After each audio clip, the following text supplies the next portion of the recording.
পাঁচটি অপরাধের কারণে পাঁচটি বিপদ এবং পাঁচটি পরীক্ষা আমাদের নিকটে আসে। বলেন তো কয়টি অপরাধ? পাঁচটি অপরাধের কারণে পাঁচটি পরীক্ষা আমাদের নিকটে আসে। হাদিস আন ইবনে উমর রাদিয়াল্লাহু তাআলা আন আব্দুল্লাহ ইবনে উমর রাদিয়াল্লাহু তাআলা আনহু বলছেন, ক্বালা আকবালা আলাইনা রাসূলুল্লাহ সাল্লাল্লাহু আলাইহি ওয়াসাল্লাম, একদা আল্লাহর নবী সাল্লাল্লাহু আলাইহি ওয়াসাল্লাম আমাদের দিকে ঘুরিয়ে বসলেন, আমাদের দিকে এগিয়ে এসে বললেন, ফাকালা ইয়া মা'আশারাল মুহাজিরিন, হে মুহাজির সকল, খামসুন ইযা তুলিবতুম বিহিন্না, তোমাদের উপরে পাঁচটা পরীক্ষা আসবে। আউযু বিল্লাহি আন তুদরিকুহুন্না, আমি আল্লাহর নিকটে দোয়া করেছি যেন তোমরা ওই পাঁচটা পরীক্ষার সম্মুখীন না হও। আল্লাহ রাসূল সাল্লাল্লাহু আলাইহি ওয়াসাল্লাম আমাদের জন্য দোয়া করেছেন যেন আমরা ওই পাঁচটি পরীক্ষার সম্মুখীন না হই, কিন্তু আমরা হয়ে গেছি। আমরা কি হয়ে গেছি? দেখেন, এক নাম্বার পরীক্ষা অশ্লীলতা, ব্যাপকভাবে প্রকাশ্যে অশ্লীলতা ছড়িয়ে পড়বে। প্রকাশ্যে অশ্লীলতা ছড়িয়ে পড়ার একটা পরীক্ষা, এক নাম্বার পরীক্ষা।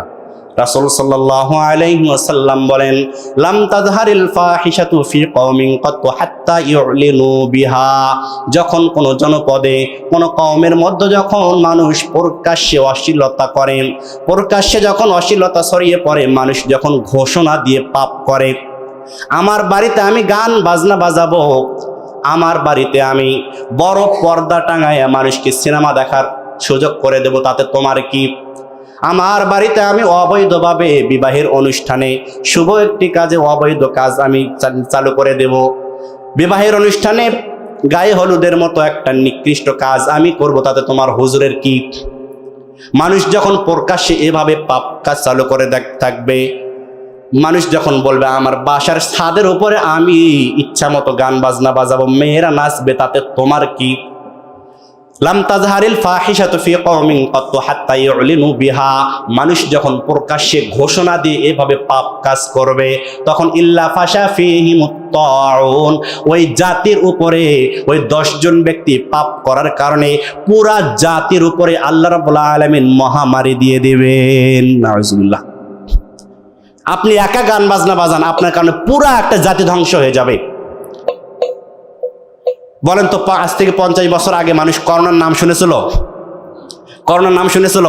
সে বাক্যই পরের বাক্যে বলা হয়েছে, ওয়াল আউজাউল্লাতি লাম তাকুম মাদাত ফি আসলাফিহিমুল্লাযিনা মাদাউ, তাদের নিকটে মহামারী আসবে, এমন মহামারী যে মহামারীর নাম আগের যুগের মানুষ কখনো শোনেনি। আজ থেকে 500 বছর আগে মানুষ ডেঙ্গুর নাম শুনেছে, করোনার নাম শুনেছে। এই করোনা আমাদের মাঝে আসছে, কিন্তু আমরা শিক্ষা অর্জন করতে পারছি? আমরা ভুলে গেছি। ওই সময় নারী পুরুষ সকলেই মাস্ক পরলো, এখন আজকে করোনা নাই। এখন মেয়েদেরকে যদি মাস্ক পরার কথা বলা হয়, নারীদেরকে যদি পর্দা করার কথা বলা হয়, আমাদের চেহারা ঘেমে যায়, চেহারা স্পট পরে, বিভিন্ন ধরনের কথা তারা বলে। ওই সময় 2 বছরের জন্য এই সমস্ত নারীরা করোনা থেকে বাঁচার জন্য মাস্ক পরতে পারলো, আর এখন জাহান্নাম থেকে বাঁচার জন্য তারা পর্দা করতে পারলো না। পরে আফসোস। তাহলে এক নাম্বার, অশ্লীলতা ছড়িয়ে পড়বে যখন সমাজের মধ্যে প্রকাশ্যভাবে মানুষ যখন ঘোষণা দিয়ে পাপ কাজ চলমান রাখবে, তখন আল্লাহ রাব্বুল আলামিন পুরা একটা জাতির মধ্যে মহামারী দিয়ে দিবেন, যে মহামারীর নাম পূর্বের যুগের লোকেরা কখনো শোনেনি। 2 নাম্বার, ওয়ালাম ইয়ানকুসুল মিকিয়াল ওয়াল মিজান, কোন জনপদের লোকেরা যখন ওজনে এবং পরিমাপে কারচুপি করা শুরু করবে, কম দেওয়া শুরু করবে, ইল্লা উখিযু বিসসিনিন, তাদের উপরে 3টা বিপদ আসবে। বলেন তো কয়টা? 3টা। ইল্লা উখিযু বিসসিনিন, 1 নাম্বার বিপদ হলো তাদের উপরে দুর্ভিক্ষ আসবে, অভাব অনটন আসবে, ফসল ওইভাবে আপনার ফলন হবে না। অসিদ্দাতিল মাউদাতি, বিভিন্ন ধরনের বিপদ আপদ আপনার নিকটে চলে আসবে। ওয়াজাউরিস সুলতানি আলাইহিম, ওজনে কম দেওয়ার কারণে জালেম শাসককে আপনার উপরে চাপিয়ে দেওয়া হবে। আপনারা বলেন যে জালেম শাসক কেন আসছে? আপনার কারণে আসছে। আপনি ওজনে কম দেন, এজন্য আপনার প্রতি কি আসছে? ওয়াজাউরিস সুলতানি আলাইহিম, জালেম শাসককে আল্লাহ রাব্বুল আলামিন আপনার উপরে চাপিয়ে দিয়েছেন, আপনি নিয়েছেন এজন্য। 3 নাম্বার, যে জাতি যাকাত দেবে না, ওই জাতির উপর আল্লাহ রাব্বুল আলামিন রহমতের বৃষ্টি বর্ষণ করবেন না। ওয়ালাম ইয়ামনাউ যাকাতা আমওয়ালিহিম ইল্লা মুনিউল কতরা মিনাস সামা। যেই জনপদের লোকেরা যাকাত আদায় করবে না সামর্থ্য থাকার পরেও, ইল্লা মুনিউল কতরা মিনাস সামা, আল্লাহ রাব্বুল আলামিন রহমতের বৃষ্টি আসমান থেকে ওই জাতির উপরে বর্ষণ করবেন না। এখন আপনারা বলবেন হুজুর মাঝে মাঝে তবে কেন বৃষ্টি হয়? বৃষ্টি হয় এই জন্য রাসূল সাল্লাল্লাহু আলাইহি ওয়াসাল্লাম বলেছেন, ওয়ালাউলাল বাহাইমু লাম ইমতারু, পৃথিবীর বুকে এমন কিছু প্রাণী আছে যেই প্রাণীগুলো বৃষ্টি হওয়ার কারণে তারা সাঁতার কাটে, মজা পায়, আল্লাহর শুকরিয়া আদায় করে, তাদের জন্য মাঝে মাঝে বৃষ্টি হয়। আপনার মতো নাফরমানের জন্য আল্লাহ রাব্বুল আলামিন ওই রহমতের বৃষ্টি নাজিল করেন না। রাসূল সাল্লাল্লাহু আলাইহি ওয়াসাল্লাম বলতেছেন, আপনি যখন যাকাত দেওয়া বন্ধ করে দিয়েছেন, আল্লাহ আপনার উপর থেকে রহমতের বৃষ্টি বন্ধ করে দিয়েছেন। সময়ের বৃষ্টি অসময়ে দেয়। কৃষকরা যখন ফসলের জন্য বৃষ্টি প্রয়োজন তখন বৃষ্টি পায় না, অন্য সময় বৃষ্টি পায়। এই যে মাঝে মাঝে বৃষ্টি হয়, আপনি বলেন বৃষ্টি বন্ধ করে দেওয়া হলো, তবুও কেন বৃষ্টি হলো? পৃথিবীর জমিনে এমন কিছু প্রাণী রয়েছে বৃষ্টি হওয়ার কারণে তারা খুশি হয়, আনন্দ হয়, আল্লাহর শুকরিয়া আদায় করে, তাদের কারণে বৃষ্টি নাজিল করেন আল্লাহ রাব্বুল আলামিন। আপনার মতো আমার মতো নাফরমানের কারণে বৃষ্টি নাজিল করা হয় না। 4 নাম্বার, ওয়ালাম ইয়ানকুদু আহদাল্লাহি ওয়া আহদা রাসূলিহি ইল্লা সাল্লাল্লাহু আলাইহিম আদুওয়াম মিন গায়রিহিম ফাখাদু বা'দা মা ফি আইদিহিম। যেই জনপদের লোকেরা আল্লাহ এবং আল্লাহর রাসূলের সাথে অঙ্গীকার তারা ভুলে যাবে। আল্লাহর সাথে করা ওয়াদা অঙ্গীকার যারা ভঙ্গ করবে, আল্লাহ রাব্বুল আলামিন ওই জাতির উপরে তাদের বিজাতীয় দুশ্মনী শক্তি শাসকপূর্ণ তাদের উপরে চাপিয়ে দেবেন।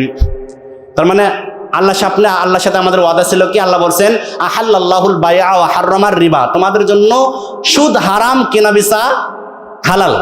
সুদ হারাম, কেনাবেচা হালাল। এখন আপনি বলেন আমি মুসলিম, আমি কোরআন মানি, আল্লাহ বলেন আমি তোমাদের উপর কোরআন নাজিল করেছি, মুসলমানরা কোরআন মানো। তোমরা বলেন জি হ্যাঁ আমরা কোরআন মেনে নিলাম। এখন আপনি বলেন আপনি কি সুদ ছেড়ে দিয়েছেন? সুদ ছেড়ে দিয়েছেন তো আপনি কোরআন মানলেন কো? আল্লাহর সাথে অঙ্গীকার করা আপনার যে ওয়াদা ছিল, এই ওয়াদা তো আপনি ভঙ্গ করেছেন। এই ওয়াদা ভঙ্গ করার কারণে আল্লাহ বলছেন ইল্লা সাল্লাল্লাহু আলাইহিম আদুওয়াম মিন গায়রিহিম ফাখাযু বা'দা মা ফি আইদিহিম। এই ওয়াদা ভঙ্গ করার কারণে আপনার উপরে বিজাতীয় যারা শক্তি সামর্থ্য, তাদেরকে আপনার উপরে ক্ষমতাসীন করা হয়েছে। আপনার যে কষ্টে অর্জিত সম্পদ তারা আপনার থেকে এটা নিয়ে যাচ্ছে। এই যে দেখেন বাংলাদেশ কত ঋণ করে অন্যান্য দেশের কাছে, সুদ ভিত্তিক ঋণ করে। আল্লাহ তো সুদ হারাম করে দিয়েছেন, অথচ তাদের কাছ থেকে সুদ ভিত্তিক ঋণ করা হচ্ছে। তারা আমাদের থেকে সমস্ত সম্পদ তারা কি করতেছে? নিয়ে যাচ্ছে। আমরা গোলাম। এই গোলামের স্বভাব আমাদের যাবে না যতদিন পর্যন্ত আমরা এই সমস্ত গোলামি ছেড়ে না দেবো, সুদ ভিত্তিক কারবার ছেড়ে না দেব। 5 নাম্বার, রাসূল সাল্লাল্লাহু আলাইহি ওয়াসাল্লাম বলেছেন ওয়া আলাম তাহকুম আইম্মাতুহুম বিকিতাবিল্লাহ, যেই মুসলিম দেশের মুসলিম শাসক বিকিতাবিল্লাহ মিম্মা আনজালাল্লাহ, আল্লাহ সুবহানাহু ওয়া তাআলার কিতাব দিয়ে বিচার কাজ ফয়সালা করবে না। আল্লাহ রাব্বুল আলামিন যে কিতাব আসমান থেকে নাজিল করেছেন, সেই কিতাব দিয়ে যে মুসলিম শাসক বিচার কাজ ফয়সালা করবে না, তাদের ব্যাপারে বলা হয়েছে ইল্লা জাআলাল্লাহু বা'সাহুম বাইনাহুম। ওই মুসলিম দেশের মধ্যে মুসলিম নিজেদের মধ্যে আল্লাহ রাব্বুল আলামিন ফিতনা ফাসাদ সৃষ্টি করে দেবেন, যুদ্ধ বিগ্রহ এবং কলহ সৃষ্টি করে দেবেন।